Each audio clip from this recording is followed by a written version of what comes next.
जो सचमुच बहुत बड़े लोग होते हैं उनको खुद नहीं मालूम होता कि उनके काम से, उनके नाम से, उनकी छोटी छोटी हरकतों से, उनकी बातों से दुनिया के किस दूर दराज इलाके के अंदर कहीं ना कहीं किसी की ज़िंदगी बदल जाती है। मैं 9-10 साल का था और मैंने अपने माँ बाप से कहा कि मुझे दीवार फिल्म देखनी है। और जैसे माँ बाप होते हैं स्टडीज़ में कमज़ोर बच्चों के, तो उन्होंने कहा अगर 95% लेकर आओगे तो तुम दीवार फिल्म देख सकते हो। तो मैंने बहुत पढ़ाई की लगन से, 95 नहीं आए, तकरीबन 90 तक आ गए और उन्होंने मुझे दीवार फिल्म दिखाई। उसके बाद स्कूल में, कॉलेज में, पोस्ट ग्रेजुएशन में मैं बहुत अच्छी पढ़ाई किया, फर्स्ट सेकंड थर्ड तक आता रहा, थोड़ा शो ऑफ कर रहा हूँ। लेकिन श्री अमिताभ बच्चन जी को ये नहीं मालूम कि मैं जो थोड़ा बहुत पढ़ लिख किया वो उनकी वजह से था।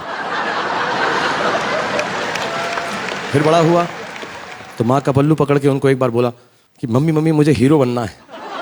मम्मी ने कहा तुम्हारा कद बहुत छोटा है, श्री अमिताभ बच्चन जी जैसे लंबे बनो।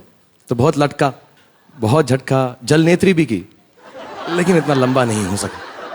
तो उनके पास गया और उनको कहा मैंने कि मम्मी मैं तो लंबा नहीं हो सका। तो माँ ने कहा नहीं, मैं उनके फिजिकल लंबे कद की बात नहीं कर रही हूँ, मैं उनके काम के कद की बात कर रही हूँ। जब भी कोई काम करो, जब भी कोई कार्य करो तो उसे ऐसे करो कि काम को गर्व हो कि तुमने उसे किया है। और वो बात मैंने अपने पल्लू में बांध ली। और अमित जी को ये नहीं मालूम है कि आज भी जब भी मैं कोई काम करता हूँ तो ये सोचता हूँ कि मेरे माँ के लफ्ज़ और आपकी इज्जत कभी कम ना हो उस काम की वजह से। बड़े बड़ों की जरूरत नहीं है कि इनके साथ काम कर सकें, इनसे मिल सकें, लेकिन मेरी खुशकिस्मती ही कि मैं इनके साथ काम कर सका। मोहब्बतें में मालूम पड़ा कि जिस स्कूल में हम लेक्चरार हैं उस स्कूल के ये प्रिंसिपल साहब हैं। कभी खुशी कभी गम में मालूम पड़ा कि जिस मोहब्बत, जिस प्यार के हम हीरो हैं उस हीरो के ये बाप हैं। और ऐसी हमाकत नहीं करूंगा किसी भी हीरो, किसी भी स्टार, किसी भी आर्टिस्ट को इनसे कंपेयर करने की। बट सच बात यह है कि जितने भी स्टार आए हैं, जितने भी स्टार हैं और जितने भी स्टार होंगे, वो आज भी श्री अमिताभ बच्चन के सामने चीनी कम है। So on behalf of the whole Indian film industry, I bow my head in gratefulness and thank him for allowing us to be a small part of history by allowing us to be amidst you, sir, and breathe the air that you breathe.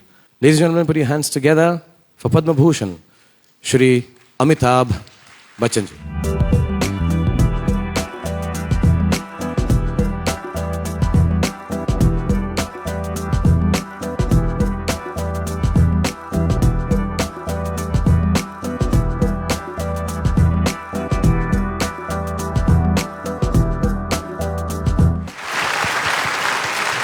Ladies and gentlemen, the greatest of them all, the most wonderful, finest actor in the world, Shri Amitabh Bachchan ji.